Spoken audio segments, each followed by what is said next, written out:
Good morning, Bitcoin. Today is Monday, May 14th, 2018. My name is Thomas Hunt, and here's what's happened today in Bitcoin. The price of Bitcoin was up 0.71% in the last 24 hours, with a last of 8,757, a high of 8,800, and a low of 8,311.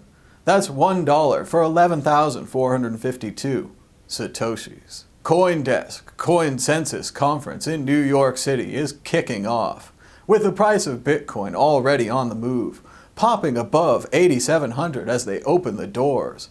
Outside, however, some folks had some questions about this Bitcoin thing. Hey, hey, ho, ho, Bitcoin has got to go. Hey, hey, ho, ho, Bitcoin has got to go. Meanwhile, internet hype continued unabated. Bitcoin could hit $64,000 a coin in 2019, says Fundstrat. When it comes to predictions about digital currencies like Bitcoin, investors often turn to experts in the field. Tom Lee, the co-founder of Fundstrat Global Advisors and a longtime Bitcoin advocate, fits that bill nicely. Now Lee's team of financial researchers has revealed a dramatically bullish prediction for the price of the world's leading digital currency by market cap. Fundstrat's Sam Doctor wrote last week that the price of one Bitcoin could climb to at least $20,000 and might soar as high as $64,000 sometime in 2019. Hubba hubba hubba. Forbes guy thinks that the Bitcoin bubble is over, but now feels free to come out with his newfound blockchain love. My college buddy AC wrote to me after the Bitcoin bubble crashed. "You were very right. All the cryptos have crashed. Good call." I didn't address the crypto situation as it unfolded because I didn't want my readers mistakenly buying into the bubble. Now that the air has come out of cryptomania, I hope it's safe to talk about the real opportunity. I'm not talking about Bitcoin. I'm talking about the blockchain and the dividend growth opportunities that will unfold as this mega trend plays out in the coming years and decades. Blockchain is the nascent technology that serves as the backbone for cryptocurrencies such as Bitcoin and Ethereum. Today, I'm going to introduce you into 5 pioneering income plays that boast a blockchain kicker. But first, a quick primer on blockchain. The simplest way to describe the technology is to call it a digital ledger of sorts. It's essentially just a group of encrypted records, blocks, that can be used to record transactions and other interactions. Wow, chicka, wow, wow. The utilization of blockchain that most people are familiar with are cryptocurrencies, products such as Bitcoin that are meant to serve as digital currencies, but have quickly become extremely speculative investments as they've gained thousands of percents in just a few years. But companies are increasingly learning that blockchain can be used for so much more, from tracing medical histories to keeping voting records. Wait a minute, how'd you jump from there to there? Because blockchains can be used to track who owns a cryptocurrency and prevent them from double spending it. Just because a blockchain can be tracked to see who spends a cryptocurrency, how can it store medical histories and voting records?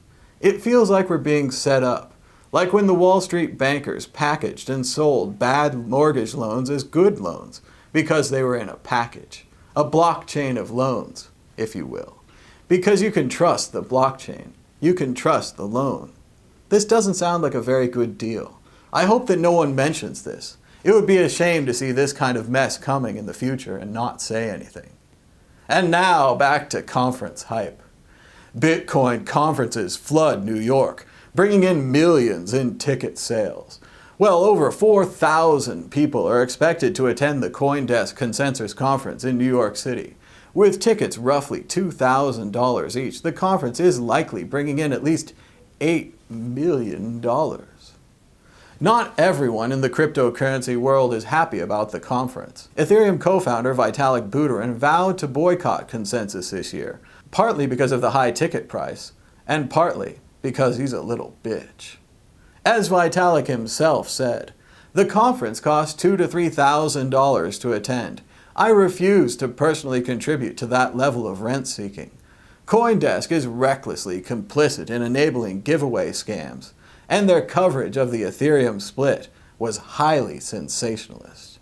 Ah, what principled stand would be complete without a personal axe to grind, to say nothing of the level of ICO scams enabled by Ethereum. Anyway, we've got more scams and more hype. Moving on. Bitcoin under pressure. Can a technology summit goose it higher next week? Usually the answer to all headlines that ask a question is no. But why not give yes a try, as all the previous consensus conventions have had convincing effects? It's contagious. Why, it might even be constantaneously consequential. It's certainly not a con. Nothing to do with cons. First, Bitcoin smart contract sidechain, now secured by 1 in 10 miners. RSK is rolling out, admittedly in a limited fashion, as it's not pegged to Bitcoin in a trustless manner as advocates have promised for so long.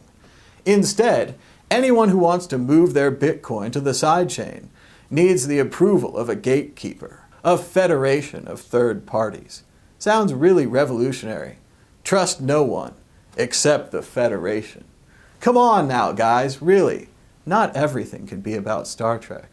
While for now only a small fraction of miners are securing the RSK sidechain, they claim to have 80% of miners committed in the future.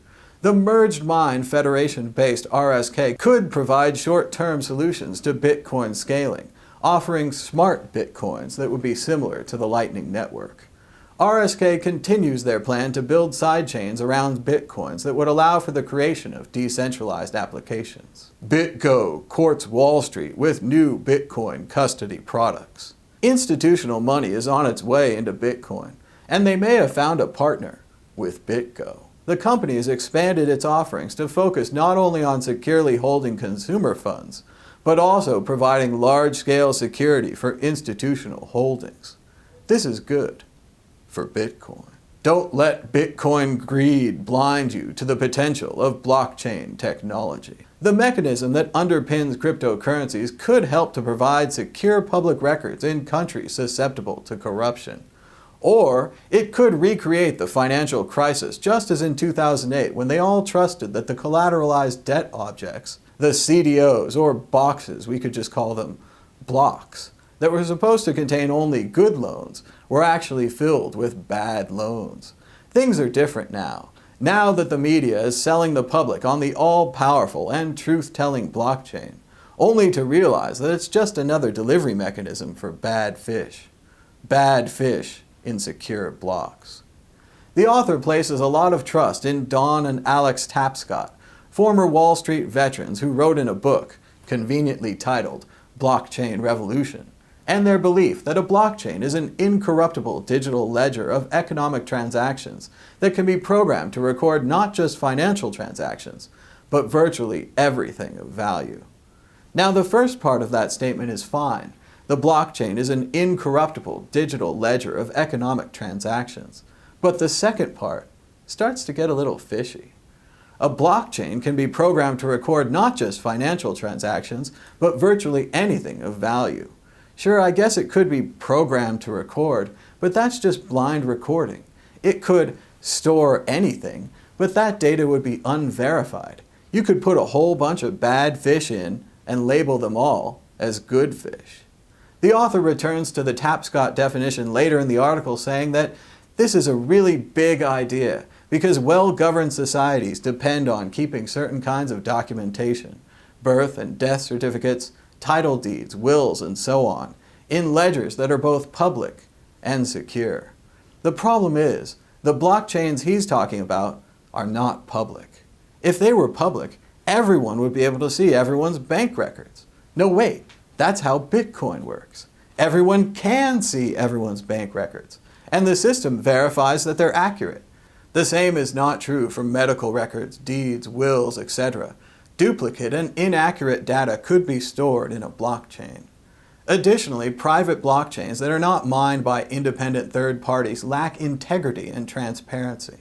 As Hacker Noon says in their article, Blockchains versus Traditional Databases, a key property of blockchain technology which distinguishes it from traditional database technology is public verifiability, which is enabled by integrity and transparency. Integrity. Every user can be sure that the data they are retrieving is uncorrupted and unaltered since the moment it was recorded. Transparency. Every user can verify how the blockchain has been appended over time. In the system proposed by the new centralized and private blockchain gatekeepers, all of the mining would be done by the same party entering the data. They proudly eliminate the need for a token of value to reward the decentralized miners by simply eliminating the decentralized miners. And with it, they eliminate the integrity of their blockchain. So now we have private databases claiming to be immutable blockchains. We are surrounded by boxes full of bad fish, at a beautiful convention hall full of fabulous people who all heard about Bitcoin just yesterday, but are very excited by blockchain today, while the rest of us are just waiting for the fish to go bad. My name is Thomas Hunt. This has been Today in Bitcoin. Be sure to give us a thumbs up down below. Subscribe and click the bell to turn on notifications so you'll be notified when we do this show, and all of our other very fine programs here on the World Crypto Network. Be sure to support our Patreon at patreon.com/WCN and toss a Bitcoin tip in the jar. It now takes SegWit. And if you give me $12.50, I'll buy an autographed Vonnegut book.